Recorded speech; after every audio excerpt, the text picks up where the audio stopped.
so we talked a lot about this conditioning, all right, and the conditioning and this obsession, but some of the impacts of this obsession, okay, it creates negative self-talk. We discussed that. A high level of anxiety. It can create body shame, and also just this hunger for acceptance, right? We're going to do anything we can to look a certain way to then hopefully feel accepted. But if you think about all these different stances, if it's operating from this stance of acceptance, operating from a stance of shame, they're very disruptive stances and feelings, and soon it's going to disrupt our authentic self. Right? Because now we're operating out of what we think we should be doing or how we think we should look, where it's not even aligned with our authentic self. I like that. Right. So I made a note. I don't want to forget this quote, but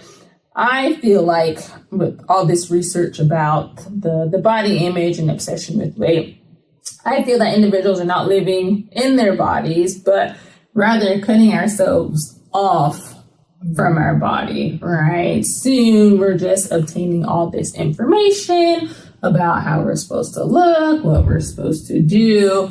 Now we're operating almost outside of our body of just like, okay, let me do this, let me do this, let me do this. And we're very disconnected with just like, again, this evolution of our body and what our body provides for us, right? That's also not tapped into like this authentic sense of self, but like literally and physically this authentic body image and ideal that we want.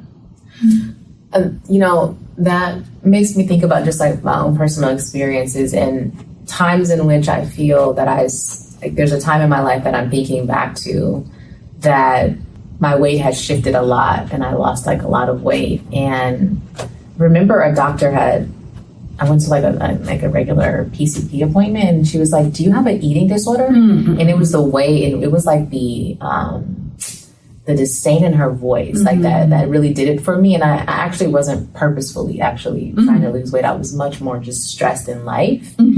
And I think back to that moment because when we talk about authenticity, it was at a time in my life where I wasn't in my authentic self. And it was a very difficult time for me, like interpersonally. And I think that's like a whole different kind of conversation.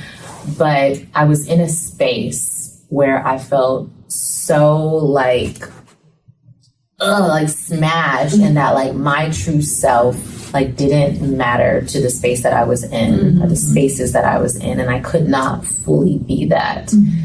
And it just is coming to me now, and I don't have a solid connection here, but it just makes me think about what if, as our society is so like harps so much on weight and body size and just or even the way our body looks, how does that affect our authenticity? And are we fully being our true selves, whatever that is, if we are in many ways like being so encouraged from so many different systems to be some ideal?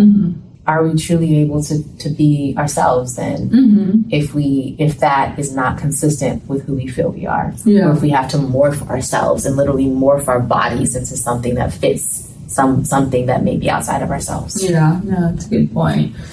And it reminds me of I think a big piece, we've discussed this really this whole episode, but maybe to specifically name it, this aspect of judgment. Kind of reminds me of what you're discussing too, because that's the ultimate disconnect from authenticity, and both sides of it. So how we started out discussing, the judgment of us on others' bodies, right?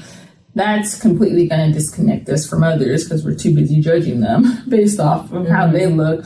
But then the huge piece is the judgment of ourselves. And again, that's going to create this disconnect from our authentic self. Because we're spending so much time in a critical nature or in judgment of how we look, right? Body image and our own obsessions. And so again, operating from that stance is very detrimental to our authentic self, Mm-hmm. right? Mm-hmm. So when you look around and ask, like, who am I now? Mm-hmm. Engaging in all these obsessions and things, right? Losing that sense of self. So, so that's a good one. And then the last thing that comes to mind too, and you kind of alluded to this when you were speaking about just like the importance of health and not the importance of these obsessions, but trying to find congruency, right? Because I think we do very much live in a society, and we're conditioned to like have this overemphasis on looking good by all means necessary, even if it comes with the risk of like feeling bad. Yeah, right? yeah, that's a word. And if a lot of you can even resonate with that of like, I maybe look good on the outside.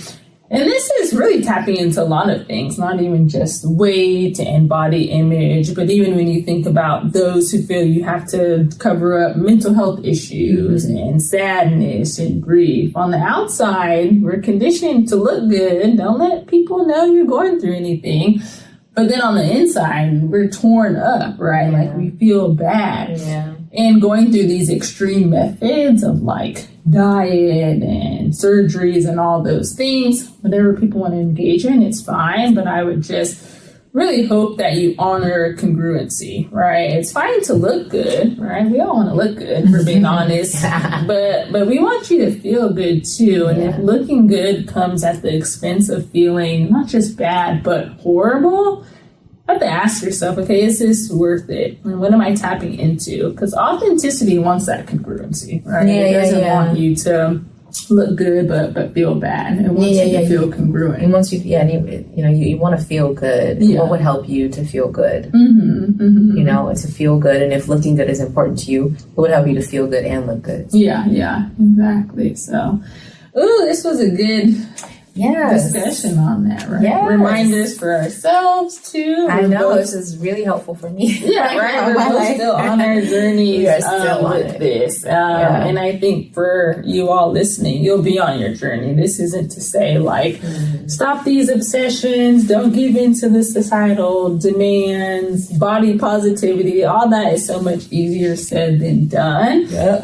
But slowly chipping away at some of this, and really just reflecting on some of the impact that these obsessions have had in your life, and maybe those close to you also. Thanks for tapping in to All Things Authentic. Make sure you subscribe to the channel. For full episodes, find All Things Authentic on your favorite podcast listening platform.